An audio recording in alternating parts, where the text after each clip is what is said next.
Hey friends, Peggy Hall back with you from thehealthyamerican.org. You know how RFK Jr. is always mentioning his father and his uncle. He hardly ever mentions his grandfather, Joseph P. Kennedy. If you don't know who that is, let's take a look here.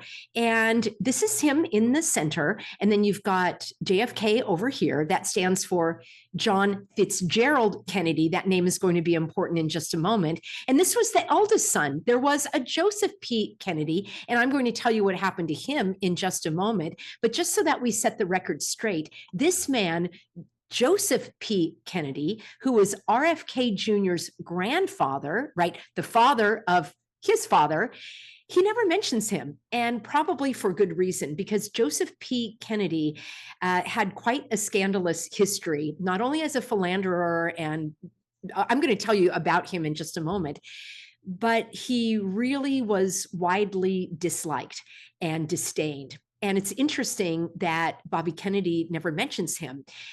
This put me in mind because I've got a video coming up for you, which is something that aired previously when I was talking about my experience in 9/11.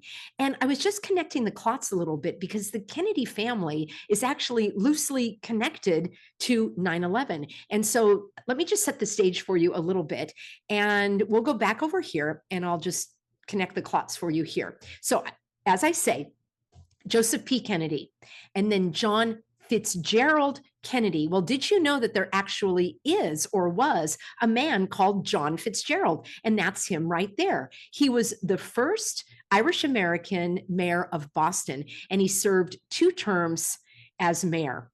These are JFK's grandparents. So let me just back up a little bit. So here we have John Fitzgerald.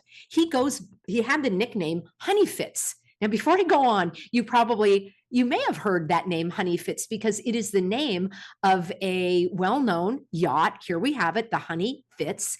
And this was a presidential yacht that JFK had, I believe, in Palm Beach, Florida. So there you have it. If you're in Palm Beach, Florida, you can charter this Honey Fitz. So again, just solidifying the connection of John Fitzgerald, the Honey Fitz. So JFK's yacht was named after his grandfather. And he probably was fond of his grandfather because his grandfather is the one that got him into his first political office. So here we have, and I'm going to connect the clots for you. Here we have John Fitzgerald. He had a daughter. He had 6 children. And the first child, Rose Elizabeth Fitzgerald. And let's take a look. Here she is. Rose Fitzgerald Kennedy, the mother of John Fitzgerald Kennedy. Okay, why is that important? Why am I talking about this? Well, let's take a look at this company called Cantor. Now, it just says Cantor, but it used to be called, and it was founded as Cantor Fitzgerald. They took the Fitzgerald off the name. Isn't that curious? It was founded by Bernard Gerald Cantor and John Fitzgerald as a brokerage firm. Now let's dig a little deeper, shall we? They received $135 million in the 9/11 settlement. And I also found that they were the first Exchange and Securities Commission to trade government securities. How do you like them apples? So from the get-go, the Kennedys have been involved in big banking. And as a matter of fact, Joseph P. Kennedy was the first youngest banker in the United States. I'm going to talk more about Joseph Kennedy now in this excerpt of a previous video that I did, but I just wanted to set the stage for you with this kind of casual connection, maybe it's not so casual, connection to 9/11, because many people are curious as to exactly how many of these very tragic losses occurred with these employees of Cantor Fitzgerald, wondering whether or not they were really at work that day. Yes, there are a lot of contradicting narratives about what happened that day. And again, I'm not here to expose it, but you can dig deeper because there are plenty of people that have exposed a lot of the truth that has come out about that. But so stay tuned. I've got a not really a deep dive, I would say maybe just an overview of this Joseph P. Kennedy and the scandals associated with him.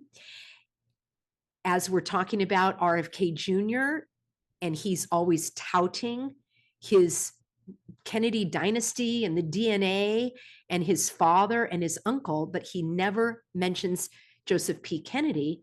And as a matter of fact, he never really mentions the big banking industries. He speaks out against big pharma. He speaks out against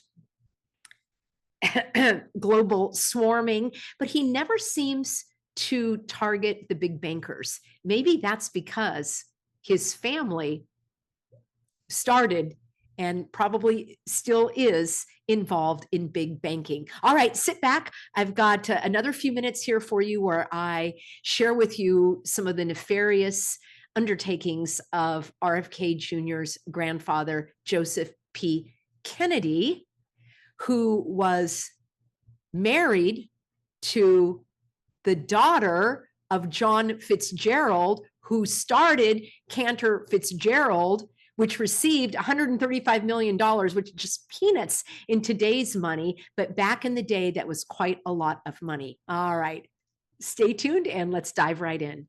My heart does go out to anyone who was affected by that. And it's likely that people were. They lost their jobs.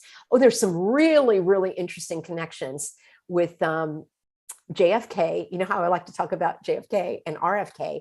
So JFK was RFK's uncle, right? And his father, right? JFK's father. So this would be RFK's grandfather, Joe Kennedy, married his wife. Actually, this is probably good for another video, but his wife was from the family that had a business later in that World Trade Center. And I will bring all of that to you in a separate video. I know I'm going a little far afield here, but I will also say that Joe Kennedy, I'm sure he was long gone when 9/11 happened, but you know, he was a movie producer. Yeah, just putting that out there. When you think about JFK and what happened to him, some things didn't add up there either. Just keep in mind that his father, who wanted the first son, who was also named Joseph Kennedy, who died under mysterious circumstances in a plane crash during World War II, but not in combat. And then, so that was one son, his oldest son. He wanted him to be president. And then there was a daughter who was about to, or was just entering into a controversial marriage, and she died in a plane crash in Europe.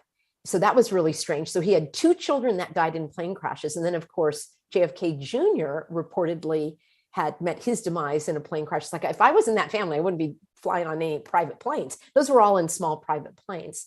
So because Joe Sr., I mean, Joe Jr., right? The Joe Sr. was the father. And then the JFK's brother was Joe, who died. Then the father put JFK out there because he really wanted him in politics. And Joe Kennedy was the youngest major banker in the United States. All right. He started a bank. And so the Kennedy family is all about big banking. And just throwing it out here because I know you're interested. So when you hear RFK on his campaign trail demonize the big pharma, no, nothing wrong with that. And, you know, he's all in flavor of global swarming, but he never mentions the big banks. Correct me if I'm wrong. I'd like you to dig into that a little deeper and see if he ever demonizes the big banks, because that's what the history of his family that he's always talking about is a part of. So Joe Kennedy, and let me know if you want to know more about this, because I've read books about this. It's quite interesting how Joe Kennedy ruined like Gloria Swanson's career and Tom Mix and others. He was really, really like one of the worst businessmen ever. He just completely would swindle people. Very, very bad character, Joseph Kennedy. And he was also the ambassador to the UK during World War II. And he was known, how can I put this delicately? to be in favor of, I need to put a few words between the algorithm here. You know, that guy that was doing this stuff in Germany? Yeah, he had a funny little mustache. Remember that guy? Yeah. Well, Joe Kennedy thought what he was doing was great, actually. And so he had a lot of very unfortunate statements about people of a certain faith that guy in Germany didn't like. But Joe Kennedy thought, like, what's wrong with that? So just letting you know, this was, and this is validated. These are, you know, you can hear the words and read his statements. And that was what he was up to in World War II. So I find that very, very interesting. And just his business dealings, he was the one that very shrewdly, people said that he just had like a premonition that the stock market was going to go down. So he shrewdly made some exchanges and drew his money out and all of that right before the stock market went down. He said that a shoe shine boy gave him a tip because, you know, that's why he's a shoe shine boy, because he made it big in the stock market. And of course, this big banker, Joseph Kennedy, would listen to advice from a shoe shine boy. It makes total sense to me. So why are there financial advisors? People should just go to shoe shine boys. And then get this, Joseph Kennedy, after shorting the market, after making out okay in the big 1929 collapse, guess what? That's what kicked off the whole SEC, the Securities and Exchange Commission. And you're not going to believe this. Well, you probably will. Guess who was made the first commissioner? Joey Kennedy. After all of his swindling and scandalous things, he was put in as the first commissioner. How do they call it? The fox guarding the hen house. This is the Kennedy family, just letting you know. Yeah. So I think I'll wrap up on that point, friends. I kind of went a little far afield, but let me know if you'd like a separate video all about that. I'm sure it won't bother anyone, because those that are in favor of what RFK stands for, which is at the polar opposite of what I stand for, they've already left this channel. I don't think they'll ever watch it again, because I showed how he was manipulating the language so that he could, how does the expression go? Speak out of both sides of his mouth. And even if it had nothing to do with cooties cocktails or anything, I am 100% in opposition of his stance on global swarming, on his stance on the sanctity of life, which he says, you know what, it's sad. It's sad that children are killed, but, you know, so I'm not in favor of him as a candidate. But I want you to draw your own conclusions. I'm not telling you what to think. Hopefully, I'm giving you some information so that you can dig deeper and use your critical thinking skills. So that's more of a how to think, not what to think. And I'm letting you know what I think, because that's why you're on this channel. You want to hear that.